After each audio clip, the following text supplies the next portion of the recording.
பலிப்போர் பாக்கிய செல்வம் புவியில் இல்லையே. புவி நிரம்ப பொன் தந்தாலும் இப்பளிக்கு ஈடில்லையே.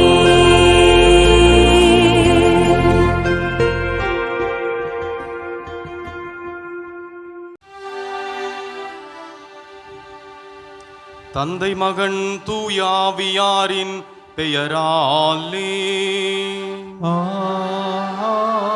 ஆமென். நம் ஆண்டவராகிய இயேசு கிறிஸ்துவின் அருளும் கடவுளின் அன்பும் தூயாவியாரின் நட்புறவும் உங்கள் அனைவரோடும் இருப்பதாக. உம் ஆன்மாவோடும் இருப்பதாக. அன்புக்குரிய ஆரோக்கிய அன்னையின் பக்தர்களே, இன்றைய நற்செய்தியில் நூற்றுவ தலைவனினுடைய அசைக்க முடியாத விசுவாசத்தை நாம் கற்றுக்கொள்ள ஆண்டவர் நம்மை அழைக்கிறார். நூற்றுவ தலைவன் ஆண்டவர் இயேசுவிடம் வந்த, ஆண்டவரே, நீரின் இல்லத்தில் அடியெடுத்து வைக்க நான் தகுதி அற்றவன், ஆனால் ஒரு வார்த்தை மட்டும் சொல்லும், என் ஊழியன், என் பணியாளன், என் மகன் நலமடைவான் என்கின்ற விசுவாசத்தை ஆண்டவர் இயேசுவின் பாதத்தில் கொட்டிய நிகழ்ச்சியை நாம் வாசிக்க இருக்கிறோம். நூற்றுவ தலைவனைப் போல விசுவாசத்தின் உச்சியில் நாம் இல்லாவிட்டாலும் விசுவாசத்தை இழந்த மகனாக, நம்பிக்கை இழந்த மகளாக இயேசுவின் பாதத்தில் நாம் வந்திருக்கிறோம். நம்முடைய பாவங்களை ஆண்டவர் இயேசு கிறிஸ்து மன்னிப்பாராக. நம்முடைய பலவீனங்களை மன்னித்து இழந்த விசுவாசத்தை மீண்டும் கட்டி எழுப்ப தூய ஆரோக்கியத்தாய் நமக்காக பரிந்து பேசுவார் என்கின்ற ஆழமான நம்பிக்கையோடு இந்த தெய்வீக திருப்பலியில் பக்தியோடு பங்கேற்போம். செய்த பாவங்களை நம் மனக்கண் முன் கொண்டு வந்து ஆண்டவர் இயேசுவிடம் மனமருந்தி மன்னிப்பு கேட்போம். எல்லாம் வல்ல இறைவனிடமும் சகோதர சகோதரிகளே, உங்களிடமும் நான் பாவி என்னை ஏற்றுக்கொள்கிறேன். ஏனெனில் என் சிந்தனையாலும் சொல்லாலும் செயலாலும் கடமையில் தவறியதாலும் பாவங்கள் பல செய்தேன். என் பாவமே, என் பாவமே, என் பெரும் பாவமே. ஆகையால் இப்பொழுதும் கன்னியான புனித மரியாவையும் வானதூதர் புனிதர் அனைவரையும் சகோதர சகோதரிகளே, உங்களையும் நம் இறைவனாகிய ஆண்டவரிடம் எனக்காக வேண்டிக் கொள்ள மன்றாடுகிறேன். எல்லாம் வல்ல இறைவன் நம் மீது மனமிறங்கி நாம் செய்த அனைத்து பாவங்களையும் மன்னித்து நம்மை நிலை வாழ்வுக்கு அழைத்து செல்வாராக. ஆமென்.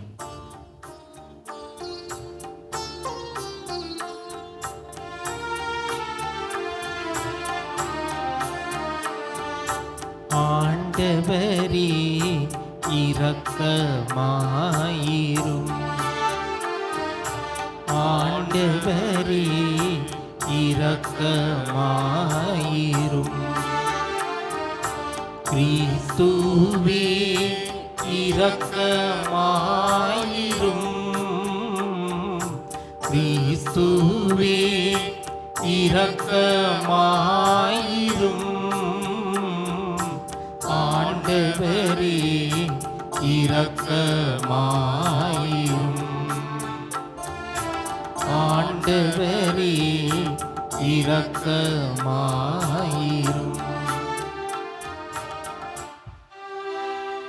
மன்றாடுவோமாக. ஆண்டவரே இறைவா, உம்மடியார்களாகி நாங்கள் என்றும் மனம் உடல்நலம் பெற்று மகிழ செய்தருளும்.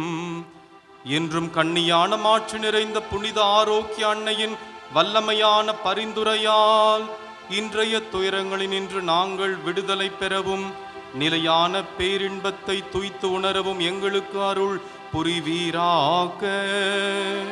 உம்மோடு தூயாவியாரின் ஒன்றிப்பில் இறைவனாய் என்றென்றும் வாழ்ந்து ஆட்சி செய்கின்ற எங்கள் ஆண்டவரும் உம் திருமகனாகிய இயேசு கிறிஸ்து வழியாக உம்மை மன்றாடுகின்றோம்.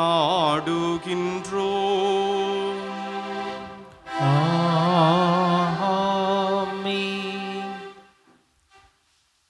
புலம்பல் நூலிலிருந்து வாசகம். அதிகாரம் 2, இறைவசனங்கள் 2:10 முதல் 14 மற்றும் 18 முதல் 19 வரை. ஆண்டவர் யாக்கோப்பின் அனைத்து குடியிருப்புகளையும் இரக்கமின்றி அழித்தார். அவர் சீற்றமடைந்து மகள் யூதாவின் அரண்களை தகர்த்தார், அவற்றை தரமட்டமாக்கினார். அவரது நாட்டையும் அதன் தலைவர்களையும் மேன்மை குலைய செய்தார். மகள் சியோனின் பெரியோர் தரையில் மௌனமாய் அமர்ந்துள்ளனர். அவர்கள் தங்கள் தலைமேல் புழுதியை தூவி கொண்டுள்ளனர். சாக்கு உடை உடுத்தி உள்ளனர். எருசலேமின் கன்னி பெண்கள் தங்கள் தலைகளை தரை மட்டும் தாழ்த்தி உள்ளனர். என் கண்கள் கண்ணீர் சொரிந்து சோர்ந்துள்ளன. என் குலை நடுங்குகின்றது.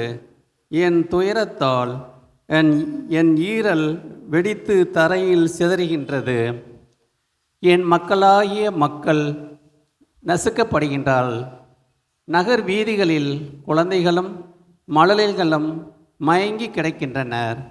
அவர்கள் தங்கள் அன்னையரிடம் அப்பம் திராட்சரசம் எங்கே என்று கேட்கின்றனர்.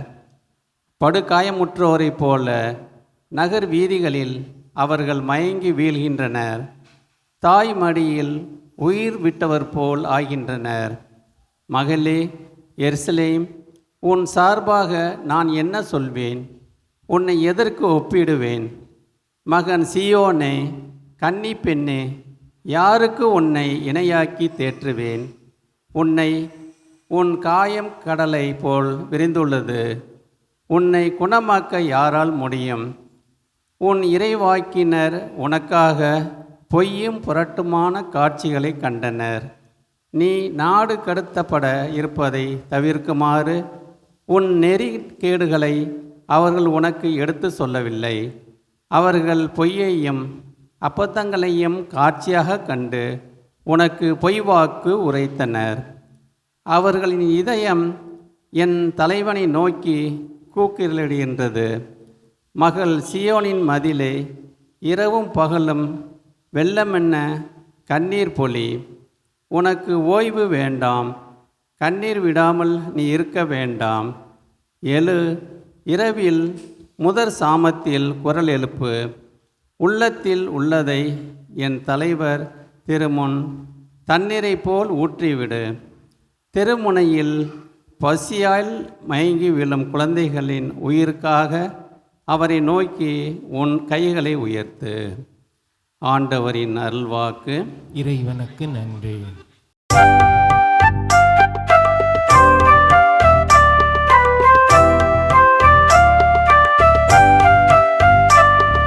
சிறுமைப்படும் மக்களின் உயிரை மறந்து விடாதீர் ஆண்டவரே. சிறுமைப்படும் மக்களின் உயிரை மறந்து விடாதீர் ஆண்டவரே. கடவுளே, நீர் ஏன் எங்களை முற்றிலுமாக ஒதுக்கிவிட்டீர்? உமது மேய்ச்சல் நில ஆடுகள் மேல் உமது சினம் ஏன் புகைந்தெழுகின்றது? பண்டை காலத்திலேயே நீர் உமக்கு சொந்தமாக்கிக் கொண்ட சபை கூட்டத்தை நினைத்தருளும். நீர் மீட்டு உமக்கு உரிமையாக்கிக் கொண்ட இனத்தாரை மறந்து விடாதேயும். நீர் கோவில் கொண்டிருந்த சீயோன் மலையையும் நினைவு கூர்ந்தருளும்.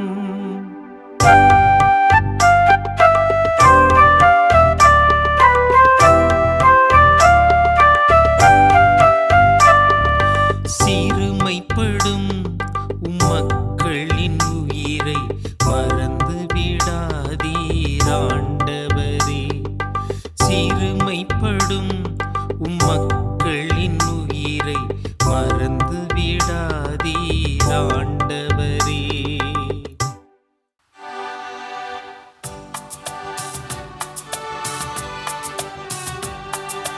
அல்லேலூயா, அல்லேலூயா, அல்லேலூயா, அல்லேலூயா, அல்லேலூயா, அல்லேலூயா, அல்லேலூயா, அல்லேலூயா.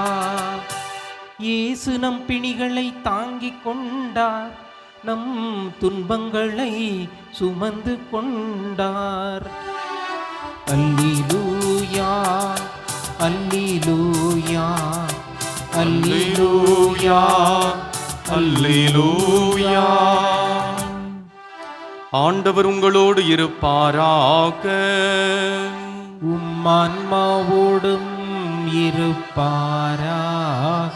மத்தேயு எழுதிய நற்செய்தியிலிருந்து வாசகம். ஆண்டவரே மாட்சி உமக்கே. அக்காலத்தில் இயேசு கப்பர்நாகமுக்கு சென்றபோது நூற்றுவ தலைவர் ஒருவர் அவரிடம் உதவி வேண்டி வந்தார். ஐயா, என் பையன் முடக்குவாதத்தால் மிகுந்த வேதனையுடன் படுத்து கிடக்கிறான் என்றார். இயேசு அவரிடம், நான் வந்து அவனை குணமாக்குவேன் என்றார். நூற்றுவ தலைவர் மறுமொழியாக, ஐயா, நீர் என் வீட்டிற்குள் அடியெடுத்து வைக்க நான் தகுதி அற்றவன். ஆனால் ஒரு வார்த்தை மட்டும் சொல்லும், என் பையன் நலமடைவான். நான் அதிகாரத்திற்கு உட்பட்டவன். என் அதிகாரத்திற்கு உட்பட்ட படை வீரரும் உள்ளனர். நான் அவர்களுள் ஒருவரிடம் செல்க என்றால் அவர் செல்கிறார், வேறு ஒருவரிடம் வருக என்றால் அவர் வருகிறார். என் பணியாளரை பார்த்து இதை செய்க என்றால் அவர் செய்கிறார் என்றார். இதை கேட்டு இயேசு வியந்து தம்மை பின்தொடர்ந்து வந்தவர்களை நோக்கி, உறுதியாக உங்களுக்கு சொல்கிறேன், இஸ்ரேலர் யாரிடமும் இத்தகைய நம்பிக்கை நான் கண்டது இல்லை. கிழக்கிலும் மேற்கிலும் இருந்து பலர் வந்து ஆபிரகாம், ஈசாக்கு, யாக்கோபு ஆகியோருடன் விண்ணரசில் பந்தியில் அமர்வர். அரசுக்கு உரியவர்களோ புறம்பாக உள்ள இருளில் தள்ளப்படுவார்கள். அங்கே அழுகையும் அங்கலாய்ப்பும் இருக்கும் என்றார். பின்னர் இயேசு நூற்றுவ தலைவரை நோக்கி, நீர் போகலாம், நீர் நம்பிய வண்ணமே உமக்கு நிகழும் என்றார். அந்நேரமே பையன் குணம் அடைந்தான். இயேசு பேதுருவின் வீட்டிற்குள் சென்றபோது பேதுருவின் மாமியார் காய்ச்சலாய் படுத்திருப்பதை கண்டார். இயேசு அவரது கையை தொட்டதும் காய்ச்சல் அவர் விட்டு நீங்கிற்று. அவரும் எழுந்து இயேசுவுக்கு பணிவிடை செய்தார். பேய் பிடித்த பலரை மாலை வேளையில் இயேசுவிடம் கொண்டு வந்தனர். அவர் ஒரு வார்த்தை சொல்ல அசுத்த ஆவிகள் ஓடி போயின. மேலும் எல்லா நோயாளர்களையும் அவர் குணமாக்கினார். இவ்வாறு அவர் நம் பிணிகளை தாங்கிக் கொண்டார், நம் துன்பங்களை சுமந்து கொண்டார் என்ற இறைவாக்கினர் எசாயா உரைத்தது நிறைவேறியது. ஆண்டவரின் அருள்வாக்கு. கிறிஸ்துவே உமக்கு புகழ். அன்புக்குரிய சகோதர சகோதரிகளே, நாம் கேட்ட இன்றைய நற்செய்தியினுடைய வரலாற்று பின்னணி இவ்வாறு வரும். கப்பர்நாகும் பகுதியில் ரோமை பேரரசின் நூற்றுவ தலைவர் ஒருவர் இயேசுவை அணுகி வருகிறார். யூதர்கள் ரோமானியர்களை தீட்டுப்பட்டவர்களாகவும் ரோமானியர்கள் ஒடுக்க வந்த எதிரிகளாகவும் பார்த்த காலகட்டம் அது. இந்த இப்படிப்பட்ட ஒரு பின்னணியில் நாம் பார்க்கும் பொழுது ஆண்டவர் இயேசு கிறிஸ்து பிறருடைய இனத்தை பார்க்கவில்லை, பிறருடைய மதத்தை பார்க்காமல் அனைத்து எல்லை கோடுகளையும் தாண்டி அவர்களை அன்பு செய்தார், ஆசீர்வதித்தார், அவளுடைய வேண்டுதல்களை அவர் நிறைவேற்றினார், அவருடைய நோய்களை குணப்படுத்தினார் என்பதைத்தான் நாம் வாசிக்க கேட்டோம். நூற்றுவ தலைவரின் நம்பிக்கையை பாராட்டிய நிகழ்வை வாசிக்க கேட்ட நாம் இந்த நூற்றுவ தலைவரிடம் நாம் கற்றுக்கொள்ள வேண்டிய முக்கியமான பாடம் என்ன? ஒரு பெரிய கடலில் கப்பல் கவிழ்ந்தது. எல்லாரும் நீரில் மூழ்கி இறந்து போனார்கள். ஒருவர் மட்டும் அவர் அங்கிருந்த தீவில் தஞ்சமடைகிறார். ஒவ்வொரு நாளும் ஆண்டவரிடம் இவ்வாறு ஜெபிப்பாராம், ஆண்டவரே, என்னை எப்படியாவது காப்பாற்றும், நான் உயிரோடு என்னுடைய குடும்பத்தில் இருக்கக்கூடிய மக்களை நான் சந்திக்க செல்ல வேண்டும் என்று ஒவ்வொரு நாளும் தன ஜெபத்தில் அழுது புலம்புவாராம். குளிருக்காக ஒரு சிறிய ஓலை குடிசையை அவர் கட்டுகிறார். சில நாட்கள் கழித்த உடனே அந்த ஓலை குடிசை தீ பற்றி அது எரிந்து போனதாம். மிகுந்த வேதனையில் கடவுளை பார்த்து இவ்வாறு சொன்னாராம், ஆண்டவரே, என்னுடைய இந்த ஓலை குடிசையும் நீர் எரித்து விட்டீரே என்று வேதனையோடு கடவுளை பார்த்து அவர் கோபமாக தனது விண்ணப்பத்தை வைத்த பொழுது, இவை முடிந்த சில நாட்களில் பார்க்கும் பொழுது ஒரு பெரிய கப்பல் அந்த இடத்தை தேடி வந்ததாம். அங்கிருந்தவர்கள் அந்த தீவில் இருந்த அந்த மனிதனை காப்பாற்ற வருகிறார்கள். அப்பொழுது அவர் கேட்டாராம், நான் இந்த தீவில் இருக்கிறேன், எப்படி உங்களுக்கு தெரியும்?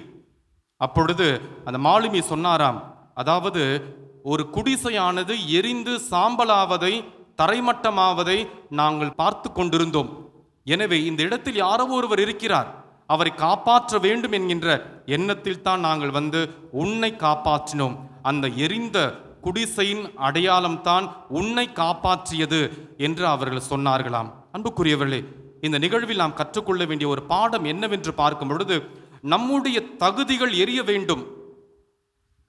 எனக்கு எவ்வளவு திறமை இருக்கு, இவ்வளவு பணம் இருக்கு, இவ்வளவு அந்தஸ்து இருக்கு, நாம் பெரிய ஆள் என்கிற நம்மை பற்றிய தகுதியை நாம் தம்பட்டம் அடித்துக் கொண்டிருக்கிறோம்.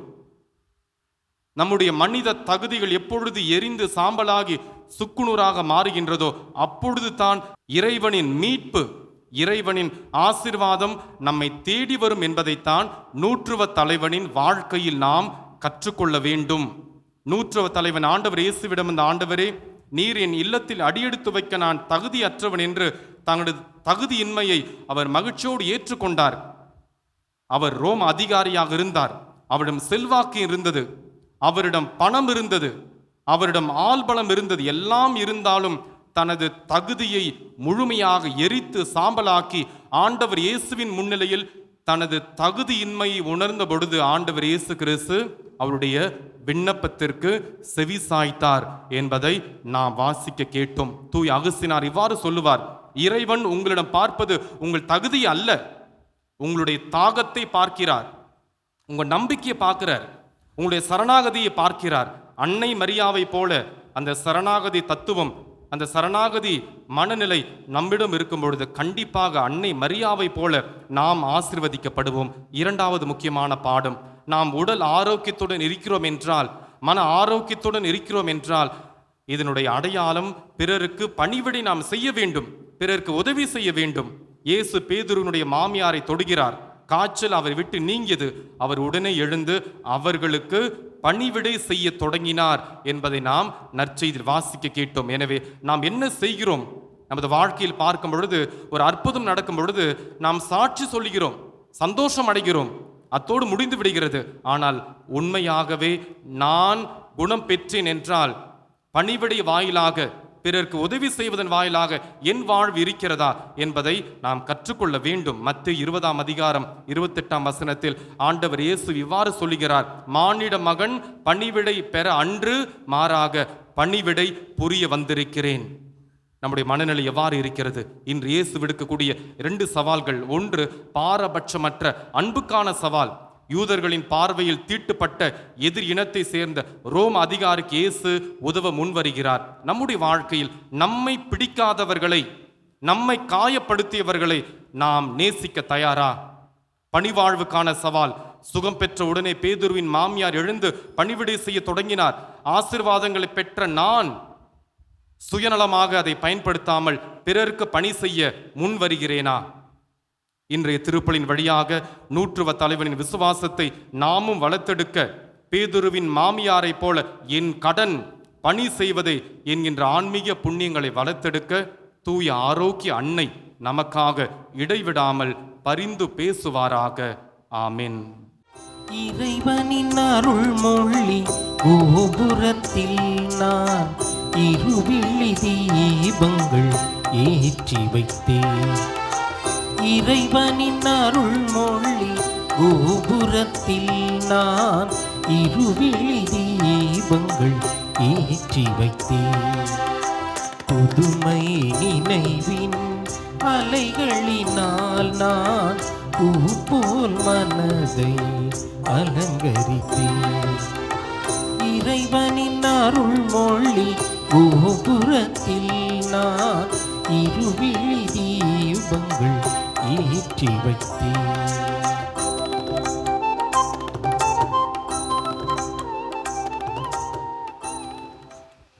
சகோதர சகோதரி, என்னுடையதும் உங்களுடையதும் அணிந்த திருப்பலி எல்லாமல்ல தந்தையாகிய இறைவனுக்கு ஏற்புடையதாகும்படி மன்றாடுங்கள். ஆண்டவர் தமது பெயரின் புகழ்ச்சிக்காகவும் ஆட்சிக்காகவும் நமது நன்மைக்காகவும் புனித திரவை அனைத்து நலனுக்காகவும் உமது கையிலிருந்து இப்பலியை ஏற்றுக்கொள்வாராக. ஆண்டவரே, திருமகனுடைய தாயின் ஆரோக்கிய அன்னையின் நினைவை கொண்டாடும் நாங்கள் உம்மை தாழ்மையுடன் வேண்டுகின்றோம்.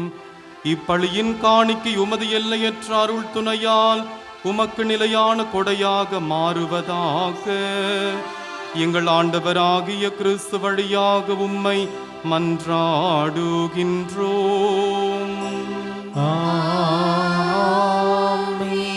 ஆண்டவர் உங்களோடு இருப்பாராக. உம்மான்மாவோடு இருப்பாராக. இதயங்களை மேலே எழுப்புங்கள். ஆண்டவரிடம் எழுப்பியுள்ளோம். நம் இறைவனாகிய ஆண்டவருக்கு நன்றி கூறுவோம். அது தகுதியும் நீதியும் மானதே. ஆண்டவரே, தூயவரான தந்தையே, என்றுமுள்ள எல்லாம் வல்ல இறைவா, எந்நாளும் எவ்விடத்திலும் நாங்கள் உமக்கு நன்றி செலுத்துவதும் எப்பொழுதும் கண்ணியான புனித ஆரோக்கிய அன்னையினுடைய நினைவு நாளில் நாங்கள் உம்மை போற்றி புகழ்ந்து மாட்சிப்படுத்துவது மெய்யாகவே தகுதியும் நீதியுமாகும், எங்கள் கடமையும் மீட்புக்கு உரிய செயலுமாகும். தூய ஆவி நிழலிட்டதால் அந்த அன்னை உம்முடைய ஒரே திருமகனை கருத்தாங்கி தமது கன்னிமையின் மாட்சி நிலைத்து நின்று நிலையான ஒளியாகிய எங்கள் ஆண்டவர் இயேசு கிறிஸ்துவை உலகிற்கு அளித்தார். அவர் வழியாகவே உமது மாண்பை வானதூதர் புகழ்கின்றனர். தலைமை தாங்குவோர் உம்மை வழிபடுகின்றனர். அதிகாரம் செலுத்துவோர் திருமுன் நடுங்குகின்றனர். வானங்களும் அவற்றில் உள்ள ஆற்றல்களும் சேராபீன்களும் ஒன்று கூடி அக்களித்து கொண்டாடுகின்றனர். அவர்களோடு எங்கள் குரலையும் சேர்த்து கொள்ளுமாறு நாங்கள் உம்மை தாழ்மையுடன் இறைஞ்சி புகழ்ந்து முடிவின்றி ஒரே குரலில் சொல்லுவதாவது: தூயவர் தூயவர் தூயவர், வான்படிகளின் கடவுளாம் ஆண்டவர். விண்ணகமும் மண்ணகமும் மது மாட்சியால் நிறைந்துள்ளன. உன்னதங்களிலே ஓசன்னா. ஆண்டவர் பேரால் வருகிறவர் ஆசி பெற்றவர். உன்னதங்களிலே ஓசன்னா. ஆண்டவரே, நீர் மெய்யாகவே தூயவர், தூய்மை அனைத்திற்கும் ஊற்று. ஆகவே உம்முடைய தூய ஆவியை பொழிந்து இக்காணிக்கைகளை தூய்மைப்படுத்த உம்மை வேண்டுகின்றோம். இவ்வாறு எங்கள் ஆண்டவர் இயேசு கிறிஸ்துவின் திரு உடலும் திரு இரத்தமுமாக எங்களுக்கு இவை மாறுவனவாக. அவர் பாடுபட உளம் கனிந்து தம்மை கையளித்த போது அப்பத்தை எடுத்து நன்றி செலுத்தி அதை பிட்டு தம் அன்பு சீடர்களுக்கு அளித்து இயேசு கூறியதாவது: அனைவரும் இதிலிருந்து பெற்று உண்ணுங்கள், ஏனெனில் இது உங்களுக்காக கையளிக்கப்படும் என் உடல்.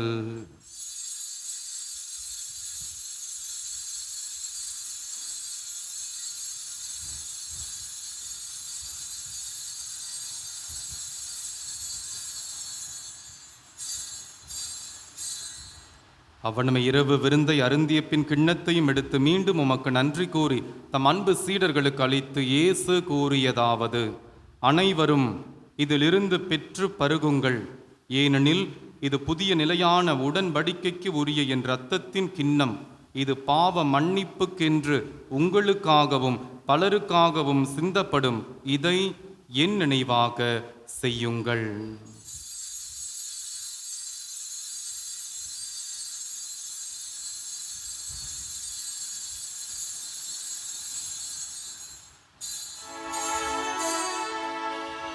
நம்பிக்கையின் மறைபொருள். ஆண்டவரே, நீர் வருமளவும் உமது இறப்பினை அறிக்கையிடுகின்றோம், உமது உயிர்ப்பினையும் எடுத்துரைக்கின்றோம். ஆகவே ஆண்டவரே, நாங்கள் கிறிஸ்துவின் இறப்பினையும் உயிர்ப்பினையும் நினைவு கூர்ந்து வாழ்வு தரும் அப்பத்தையும் மீட்பளிக்கும் கிண்ணத்தையும் உமக்கு ஒப்புக் கொடுக்கின்றோம். திருமுனின்று உமக்கு ஊழியம் புரிய தகுந்தவர்கள் எங்களை ஏற்றுக்கொண்டீர். எனவே உமக்கு நன்றி செலுத்துகின்றோம். மேலும் கிறிஸ்துவின் உடலிலும் இரத்தத்திலும் பங்கு கொள்ளும் எங்களை தூய ஆவியார் ஒன்று சேர்க்க வேண்டும் என உம்மை தாழ்மையுடன் மன்றாடுகின்றோம். ஆண்டவரே, உலகெங்கும் பரவியிருக்கும் உமது திரு அவையை நினைவு கூர்ந்தருளும்.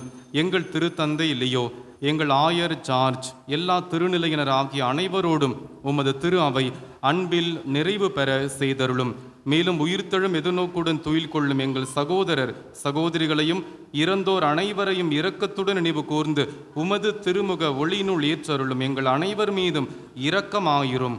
கடவுளின் கன்னித்தாயான தூய ஆரோக்கிய அன்னை, அவருடைய அன்பு கணவர் புனித யோசேப்பு, புனித திரு தூதர்கள், இவ்வுலகிலும் உமக்கு உகந்தவராய் இருந்தோர் ஆகிய புனிதர் அனைவருடனும் நாங்கள் நிலைவாழ்வில் பங்கு கொள்ளும் தகுதி பெற்று உம் திருமகன் இயேசு கிறிஸ்து வழியாக உம்மை புகழ்ந்தேத்தும் வரமருள உம்மை மன்றாடுகின்றோம். இவர் வழியாக இவரோடு இவரில் எல்லாம் வல்ல இறைவனாகிய தந்தையே,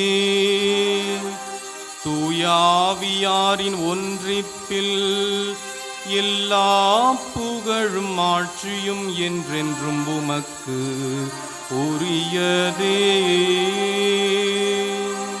ஆமென்.